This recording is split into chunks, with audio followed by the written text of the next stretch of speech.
In the dimly lit archive, the air was thick with anticipation, though no one realized it yet.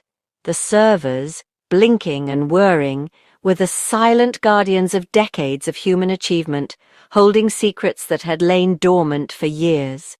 A team of digital archivists was restoring Apollo mission footage, removing decades of dust and scratches. Their work was meticulous, almost reverent, each frame a piece of history, each reel a fragile time capsule. They were used to finding technical glitches, not mysteries. Dr. Aris Thorne, a walking encyclopedia in a tweed jacket, led the project. His passion for lunar history was legendary, and his attention to detail was unmatched. He believed that every artifact, no matter how small, could tell a story. Lena Petrova, a sharp-eyed junior analyst, was reviewing Apollo 11 footage. She was new to the team, but her curiosity and keen observation skills had already set her apart. She loved the challenge of piecing together the past, frame by frame.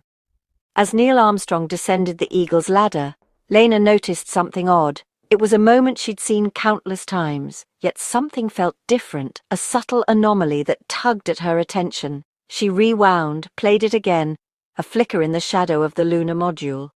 The anomaly was fleeting, almost imperceptible, but it was there. Her heart raced as she leaned closer, determined to understand what she was seeing.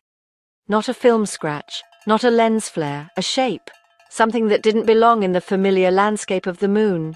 Lena called Aris over, pointing at the screen. "In the lander's shadow, look!" Her voice was steady, but her eyes betrayed her excitement and confusion. Aris peered at the monitor. At first nothing. Then a tall, slender figure, almost lost in the blackness. He blinked, unsure if his mind was playing tricks on him. It was humanoid, utterly still, just there. Its presence was unsettling, as if it had always been part of the scene, hiding in plain sight. A chill ran through Aris. There were only 2 men on the moon that day, no one else. The official records were clear, the footage well documented, yet here was something that defied explanation.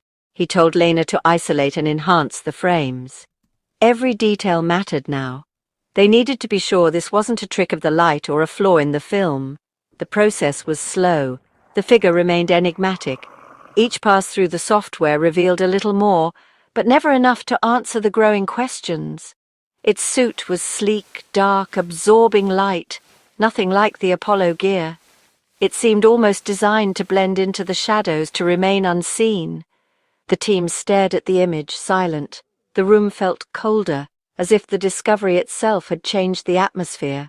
The mystery of the 13th astronaut was born, a question that would haunt them: who or what was standing in the lunar darkness? In that moment, history shifted. The moon, once conquered, was mysterious again. The familiar landscape was now a puzzle, its secrets waiting to be uncovered. The team's routine work had uncovered something impossible. What began as a simple restoration had become a doorway to the unknown. They were no longer just archivists, they were witnesses to a secret. The weight of discovery pressed on them, both thrilling and terrifying. The hum of the servers now sounded like a warning.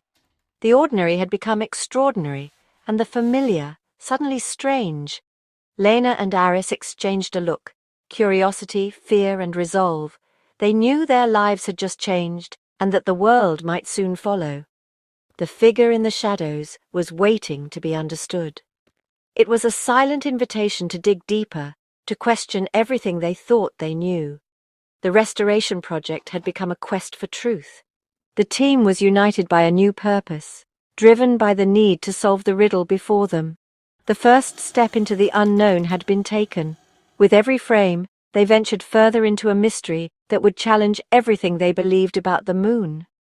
And the world would never see the moon the same way again. The discovery was just the beginning, a single spark that would ignite a search for answers, and perhaps a new chapter in the story of humanity's place in the universe. The discovery sent a ripple of panic through the team. In the tense silence of mission control, every eye was glued to the screens, searching for answers. The sense of unease was palpable, as if the very air had thickened with uncertainty. They reviewed all Apollo footage, searching for the figure. Every reel, every frame was scrutinized as scientists and technicians pored over the evidence late into the night, determined to find a pattern or explanation. Again and again he appeared, a silent observer, always distant, always watching. Sometimes just a shadow at the edge of the frame, sometimes a faint outline against the stark lunar landscape, but always unmistakably present. In Apollo 12, he stood atop a crater rim. The figure's posture was motionless, as if frozen in time, yet somehow aware of the astronaut's every move. In Apollo 14, he watched Shepard's golf shot. The watcher seemed to linger at the edge of history, witnessing moments meant only for human eyes.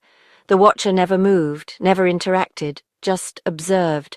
No gesture, no sign of intent, only the persistent presence, as if bound to the moon itself.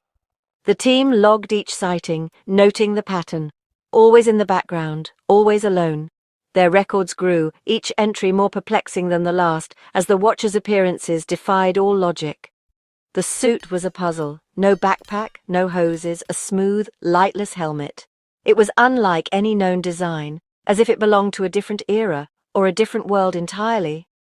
The most unnerving, Apollo 15, where the rover's camera caught him beside a boulder, close enough to touch, yet unseen by the astronauts.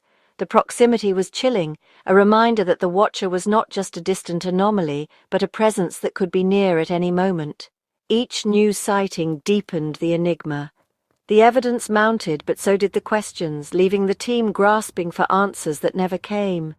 The ghost on the moon was a paradox, impossibly present, fundamentally alien.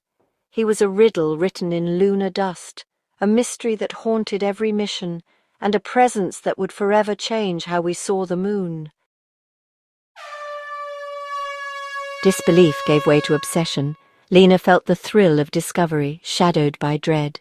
The watcher's presence was unsettling, a silent gaze from the void. Aris, the historian, struggled to reconcile evidence with reason. The team, sworn to secrecy, became united by their secret. They nicknamed the figure the Watcher. Late nights and speculation became routine. The mystery was no longer professional, it was personal. They owed it to history to find the truth. The Apollo legacy was at stake. The Watcher was a footnote threatening to overshadow the main story. The search for answers had truly begun. The team launched a secret investigation. First, they ruled out camera artifacts, too consistent, too specific. They cross-referenced every frame with mission logs and audio. No anomalies, no astronaut reactions. The Watcher existed only on film. Next, they interviewed surviving Apollo astronauts. Aris approached with care, showing the footage as an unexplained artifact. The astronauts, sharp and reflective, remembered nothing unusual. Buzz Aldrin: "That's no shadow I ever saw." Dave Scott: "If something was there, we'd have seen it." No one recalled a third figure. The Watcher was invisible to human memory. The mystery deepened. The evidence was undeniable, but the witnesses saw nothing. Aris and Lena met with Apollo legends, stepping into rooms filled with the weight of history and the echoes of the past. These were men who had walked on the moon, who had seen the Earth from a distance few could imagine. Buzz Aldrin watched the mysterious footage, his eyes narrowing as he replayed the moment again and again. He was certain, absolutely certain, that he and Neil were alone on the lunar surface.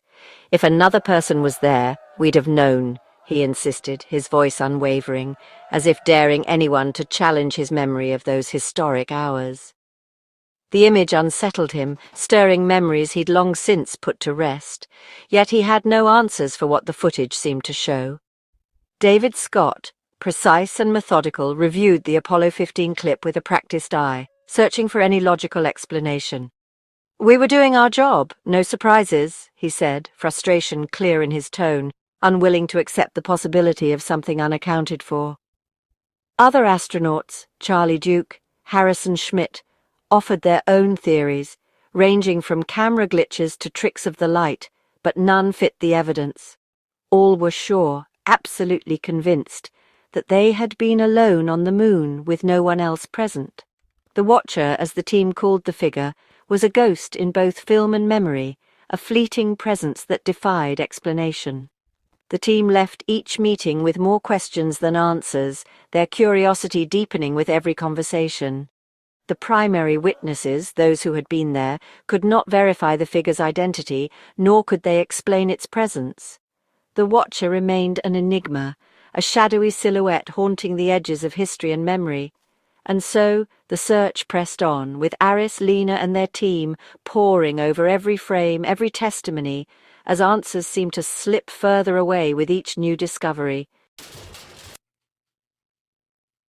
The stakes soared. The team became custodians of a secret that could shake the world. Secrecy isolated them. The burden grew heavier. Aris wrestled with the conflict between truth and history. Lena grew withdrawn, haunted by the mystery.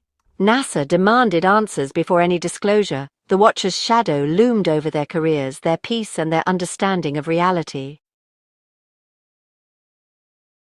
Desperation bred wild theories. Lost cosmonaut? Impossible. No evidence. Wrong suit. Time traveler? Absurd, but it explained the advanced suit and passive observation. Alien? The word hung heavy, fitting the facts but defying belief. Aris suggested a hoax. No evidence, no motive. Every theory crumbled. The Watcher fit no narrative. The team was left with only questions. The moon's ghost defied explanation. The enigma endured. The deadline neared. One last review. Apollo 17's final moments. As Cernan climbed into the module, the rover's camera filmed the ascent. Lena spotted it. Go back, before liftoff.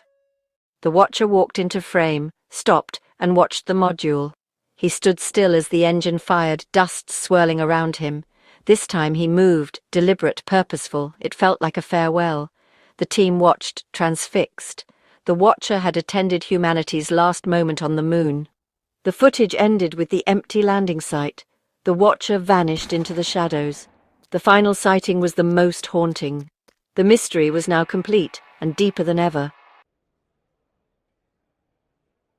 The team's final report offered no answers, only questions. The NASA administrator watched the footage in silence, the decision indefinite secrecy. The footage was classified, the team sworn to silence. The world moved on, unaware of the ghost in its history. Aris retired, haunted by the Watcher. Lena changed departments, but the moon's mystery lingered. The secret bound them together. The Watcher's identity remained unknown. The 13th astronaut endures, a silent enigma forever watching. The moon and history would never be the same.